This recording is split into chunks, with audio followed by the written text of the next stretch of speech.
উঠে গেছে আমার সোনা মা। গুড মর্নিং বাবা। আজকের পর থেকে মনো আর পান মশলার টেম্পো আশেপাশে দেখতেই পাবে না কেউ। তুই থাকলে গোলাপকে কোনো কাটা বিরক্ত করতে পারবে না। ওই যে পিছনের সিটে ছেলেটা বসে আছে না, আমি দায়িত্ব নিয়েছি ওকে পাশ করিয়ে দেবার। এতে তো আনসার লেখা আছে।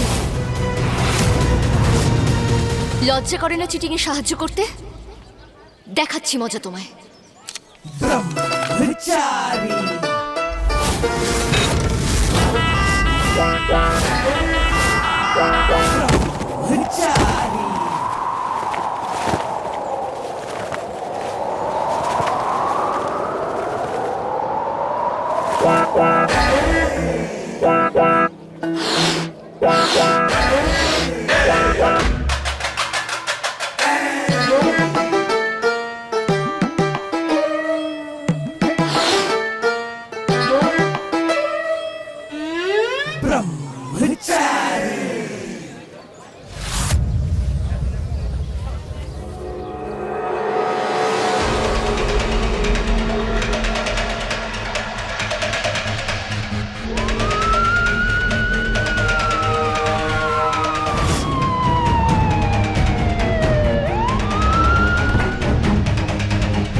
লজ্জা করে না চিটিং করতে? IAS এর মানে জানো তুমি? একজনকে চিটিং এ সাহায্য করে অন্যের অধিকার কেড়ে নিচ্ছ তুমি। কারোর দেখা স্বপ্ন ভাঙছো তুমি। তুমি কি জানো দিনরাত কত পরিশ্রম করতে হয়? স্বপ্নের মূল্য কত? আমার শুধুমাত্র স্বপ্ন হলো IAS হওয়া। রাতের ঘুম উড়িয়েই তো আমি আমার স্বপ্ন পূরণ করতে পারবো। IAS এর মানে জানো তুমি? দেশের সেবা করার জন্য IAS তৈরি হয়, আর দেখে নিও সেটা আমি হয়েই ছাড়ব। সাব্বাস। আমি বলছি দেশের সেবা করার জন্য IAS তৈরি হয়। আর যে চিটিং করে IAS হয় সে দেশের সঙ্গেও শুধু চিটিংই করতে পারে। কিন্তু এটা তোমার মতো গুন্ডারা কখনো বুঝতে পারবে না।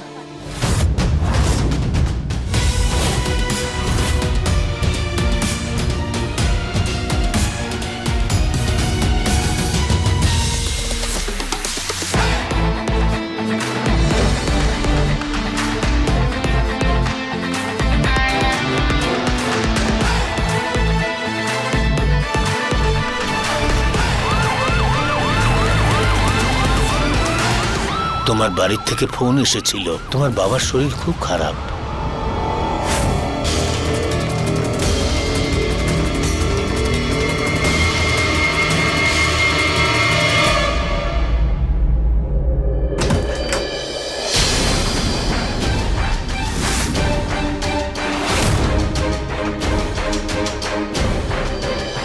বাবা, বাবা, রাম রাম রাম রাম রাম রাম রাম। যেমন মা তার তেমন মেয়ে। বল তুই কোথায় গেছিলিস মিথ্যে কথা বলে? শুধু তোর জন্য ওর এই অবস্থা হয়েছে। তোর একটা মিথ্যের জন্য তোর মায়ের অন্যায়টা মনে পড়েছে। দেখ তুই কি অবস্থা করেছিস আমার ছেলের। বাবা, বাবা, আই এম সরি। আমি তোমাকে হার্ট করতে চাইনি। আমি তো শুধু তোমাকে সারপ্রাইজ দিতে চেয়েছিলাম, IAS হয়ে দেখাতে চেয়েছিলাম। বাবা,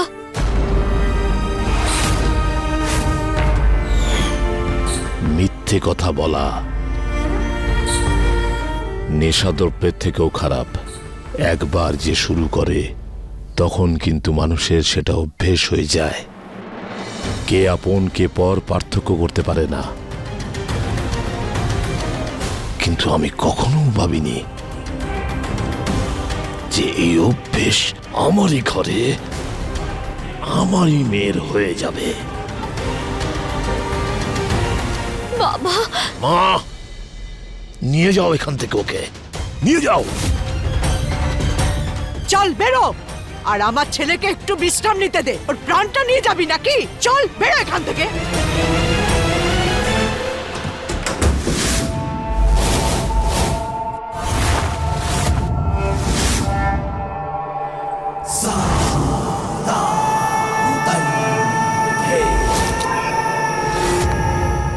বাবা এইসব নাটক করার কি দরকার ছিল? দুটো থাপ্পড় বসাতে পারতে, দ্বিতীয়বার আর এই সুযোগ পেত না। এই জন্যই তো তুই আর আমি। যেখানে ফু দিয়ে কাজ হয়ে যায় সেখানে কামানের কোনো দরকার নেই। ওর মনে আমার জন্য যে ভালোবাসা আছে সেটাই হলো আমার সবথেকে বড় অস্ত্র। আইএস হতে চলেছিল। ও বেচারি তো এটাও জানে না যে গুলাব সিনের ডিকশনারিতে আইএস এর একটাই মানে হয় আই অ্যাম সবকিছু।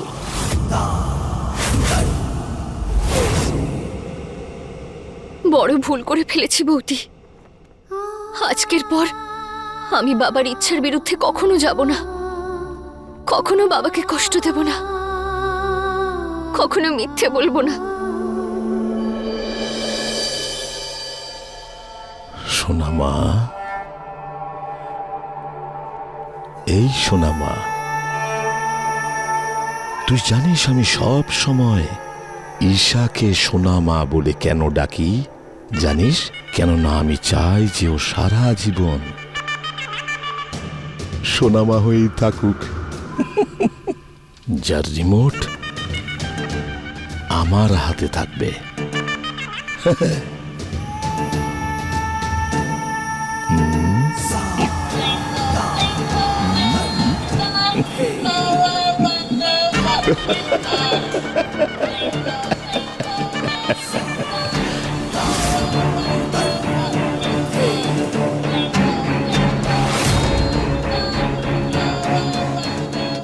যখন আমি হাসতে বলবো তখনই হাসবে।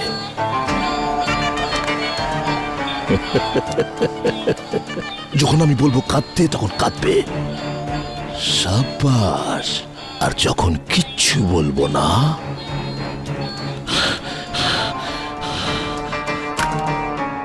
তখন চুপচাপ নিজের মুখে আঙুল রেখে কোনায় বসে থাকবে। মনে রেখো সোনামা, তোমার কাঁদা, হাসা, চলা ফেরা, ওঠা বসা সবকিছু আমার হাতে আছে। আর একটা জিনিস মনে রেখো, যতক্ষণ আমার শ্বাস চলতে থাকবে ততক্ষণ তুমি নিজের ইচ্ছায় শ্বাস নিতে পারবে না।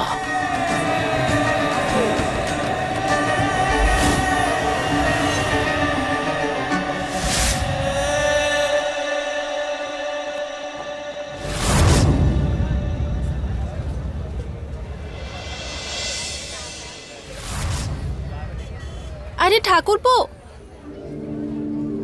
তুমি এসে গেছো? চা বানিয়ে দিই? দাদা পুলিশ স্টেশন থেকে ফিরে এসেছে।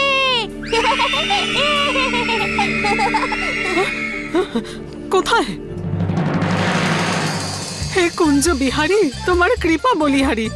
এনে ধর এটা। ভালো হয়েছে ঠাকুরপো বাড়িতে নেই, না হলে ছেলেটাকে আবার কত কথা শুনতে হতো আর মনের কষ্টে ও আবার চলে যেত। আমার সূর্য কত আঘাত পেয়েছে। চল চল বাড়ি চল।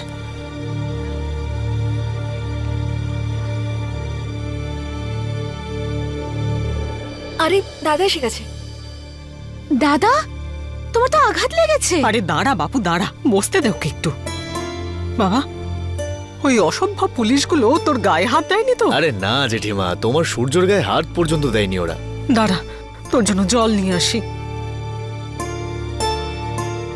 কাকা তো বলছিল পুলিশ নাকি এত সহজে এবারে তোমাকে ছাড়বে না। ইউপিএসসি আইএস এক্সামে চিটিং করিয়েছো তুমি, এবার তো মামার বাড়িতে বেশি দিন থাকতেই হবে। নিশ্চয়ই গোলাপ সিং ফোন করে কিছু সেটিং করেছে, তাই না?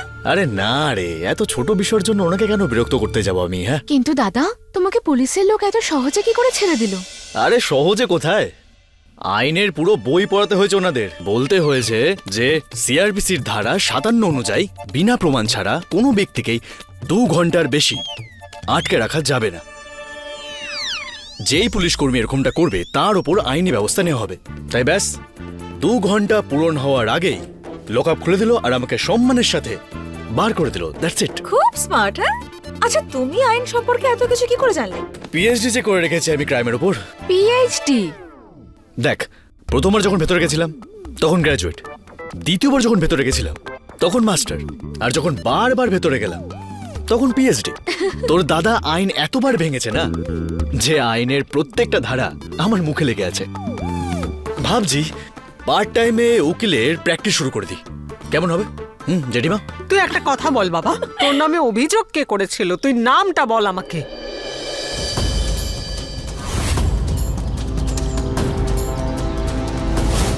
বল।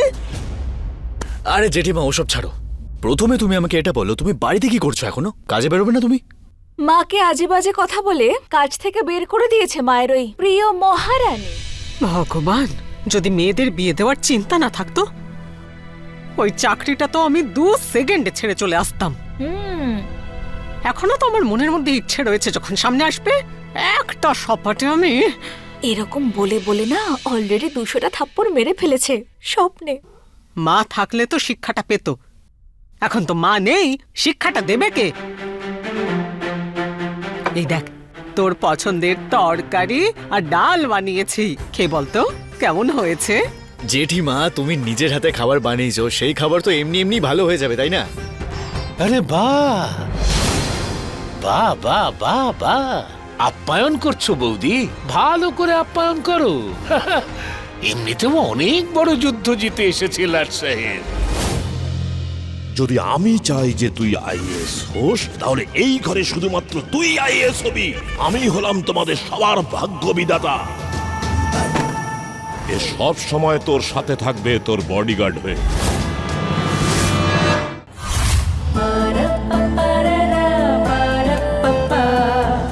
আরে এ কি, শুধু বেগুনের ভর্তা আর ডাল?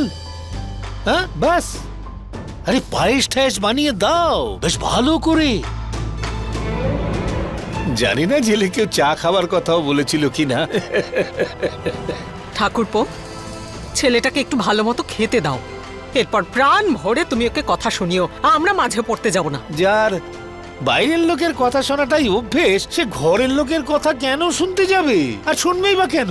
আমি আমার নিজের ইচ্ছেতে শুরু করিনি এইসব। আরে আরে আরে, এবার মনে পড়লো, আমি তো নিজেই তোমাকে কপালে চন্দনের টিপ লাগিয়ে আরতি করে হাত জোর করে বলেছিলাম, যশস্বী বাবা যাও, সারা শহরে গুন্ডাগিরি করো, মানুষের মাথা ফাটিয়ে দাও, বংশের নাম উজ্জ্বল করো।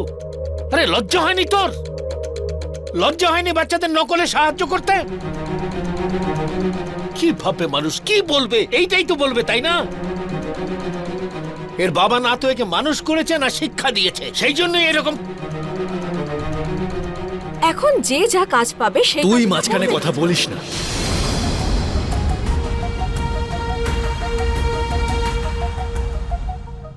সূর্য, আরে আটকাও আটকাও, কেউ ওকে আটকাও। আরে খাবার যদি না খায় তাহলে মারপিট করার শক্তিটা পাবে কোথায়? বাবা। সূর্য, খাবার খেয়ে যা বাবা, এইভাবে। পেট ভরে গেছে জেঠিমা।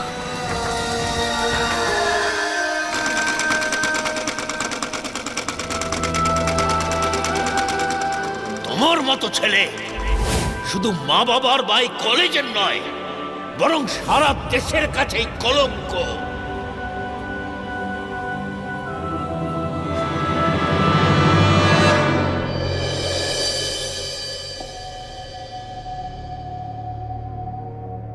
বাবা, আমার রাগ ওষুধের ওপর দেখিও না, ক্ষমা করে দাও নিজের মেয়েকে। তোমার স্বপ্ন ছিল তো দাদাকে আইএস বানানোর, তাই ও যখন হতে পারেনি আমার মনে হলো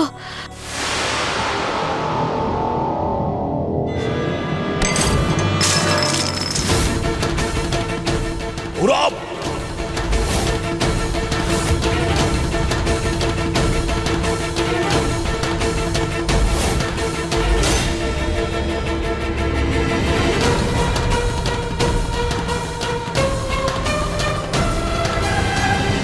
যদি আমি চাই যে তুই আইএস হোস, তাহলে এই ঘরে শুধুমাত্র তুই আইএস হবি। অ্যাক্সিডেন্টের পরে আত্মবিশ্বাস খুইয়ে তুই তো আমাকে নিরাশ করেছিস, আর এখন চাস তোর জায়গায় সোনামা পরীক্ষা দিয়ে আইএস হোক। তুই এটা ভাবলি কি করে যে তোর বাবা এই ব্যাপারে খুশি হয়ে যাবে? এই বাড়িতে আমার বাচ্চারা কি করবে, কি হবে, সেই ব্যাপারে শুধু সিদ্ধান্ত একজনই নিতে পারে, সেটা হলাম আমি। হ্যাঁ, আমি। দেখ তোর ভাইকে দেখ, আমার ইচ্ছায় ও উকিল হয়েছে, আর আমার ইচ্ছাতেই ও উকালতি করছে। তুই তো আমাকে খুশি করতে পারিসনি, আর এখন তোর বোনকে দিয়ে তুই আমাকে কষ্ট দিতে চাইছিস।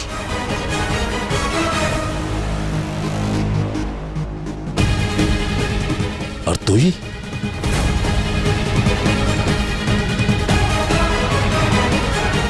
তুই তো এতটাই চিনিস আমাকে, কিন্তু এটা জানিস না যে আমার আসল খুশিটা কিসে হয়।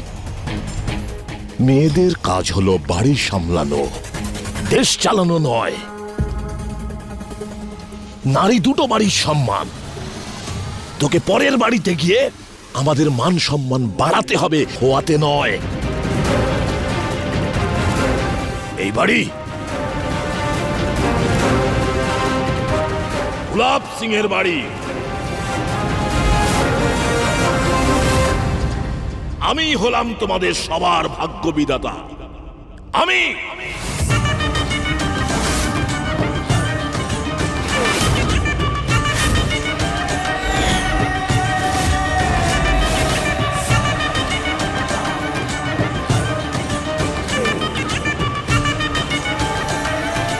বৌমা, এই বছর এই বাড়িতে বাচ্চার কান্নার আওয়াজ শুনতে চাই।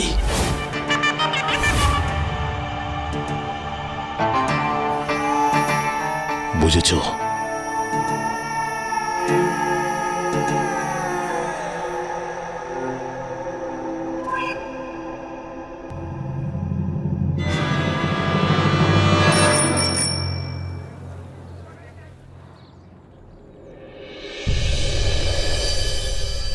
আমি শুধু সেই রুটি খাওয়াই পছন্দ করি যার থেকে সততার ঘামের গন্ধ পাওয়া যায়।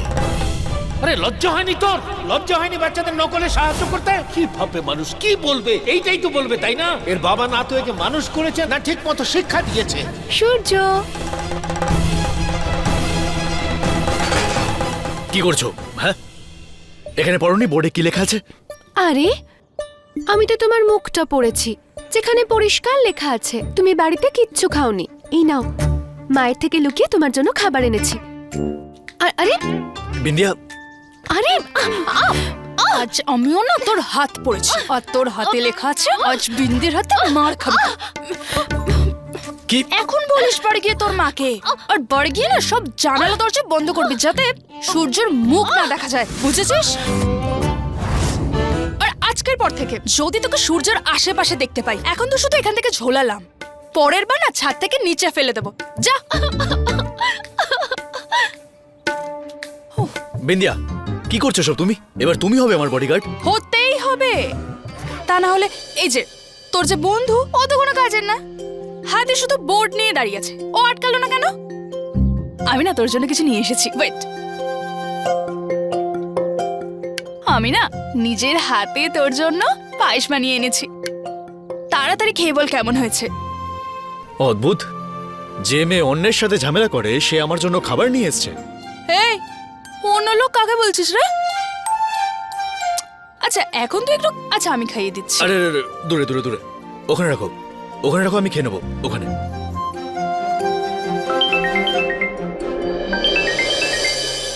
বাবু, হ্যাঁ বাবু। মন দিয়ে শোন সূর্য। হ্যাঁ বাবু, আপনি চিন্তা করবেন না। আরে পায়েসটা তো খেয়ে যা। পরে খাবো। তুমি তো জানোই উনি আমার কাছে ভগবানের সমান, আর ভগবানের জন্য পায়েস কেন, পুরো পৃথিবী ছাড়তে পারবো আমি।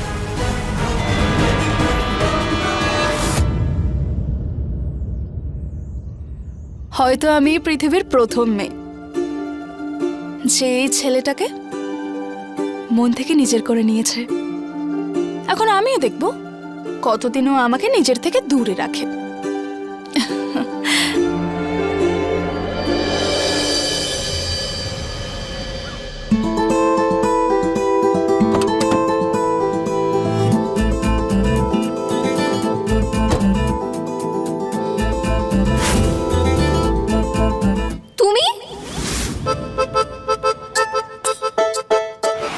অসভ্য গুন্ডা একটা, তোমাকে পুলিশ এত তাড়াতাড়ি ছাড়লো কি করে?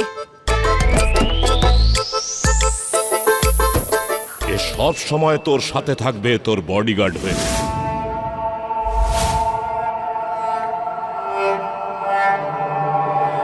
ছায়ার মতন থাকবে তোর সঙ্গে, যাতে তোর মনে মিথ্যে কথা বলার ভাবনা না আসে। কিন্তু বাবা, এই ছেলেটা গুন্ডা। ভালো খারাপ বোঝার ক্ষমতা তোর থেকে আমার একটু বেশি আছে সোনামা। এ খারাপ নয়, বরং তোকে সমস্ত খারাপ থেকে এ বাঁচাবে। আমি ওকে সবকিছু বুঝিয়ে দিয়েছি। যা, গাড়িতে গিয়ে বস। কিন্তু বাবা, সোনামা, আমি বলছি গাড়িতে গিয়ে বস।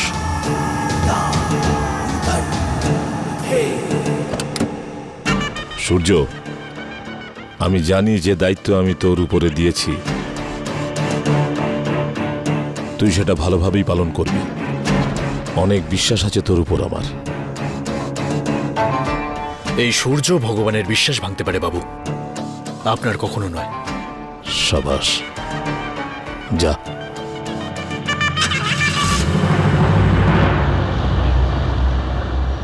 রাম রাম রাম রাম রাম, আরে এটা তুই কি করলি বাবা? একটা বিড়ালকে দুধ পাহারা দেবার দায়িত্ব দিলি? কি দরকার ছিল একজন ইয়াং ছেলেকে তোর মেয়ের বডিগার্ড করার? এই যুবক ছেলেটা পুরোপুরি ব্রহ্মচারী মা। এ আমার সোনামার উপর নজর তো রাখবেই, কিন্তু চোখ তুলে আমার সোনামার দিকে কখনোই তাকাবে না।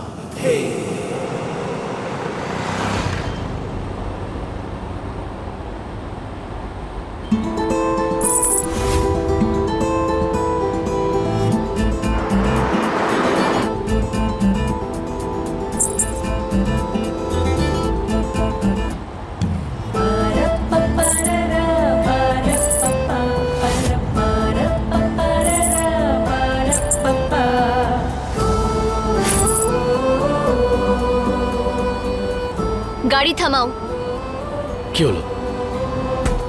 আমি তো বললাম গাড়ি থামাও।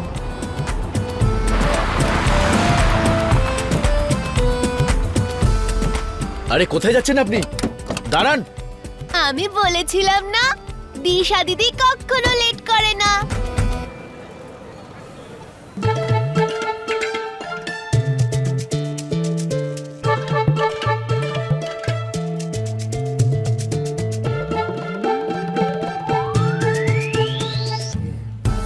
ঈশা এরকমও হতে পারে, এটা আমি কখনো ভাবিনি।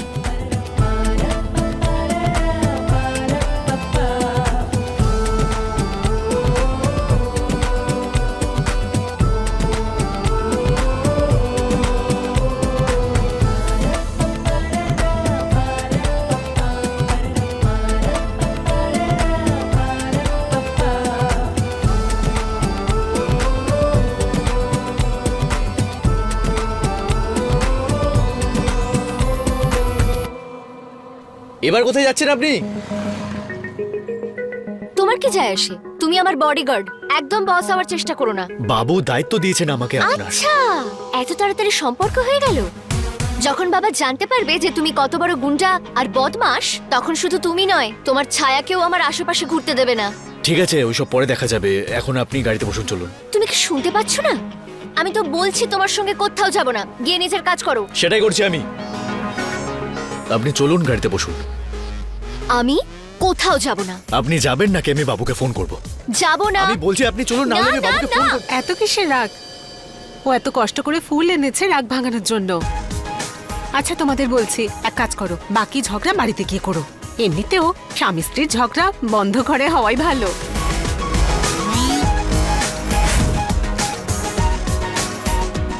হাজবেন্ড আরে কখনো না। স্ত্রী কখনো না। ব্রহ্মচারী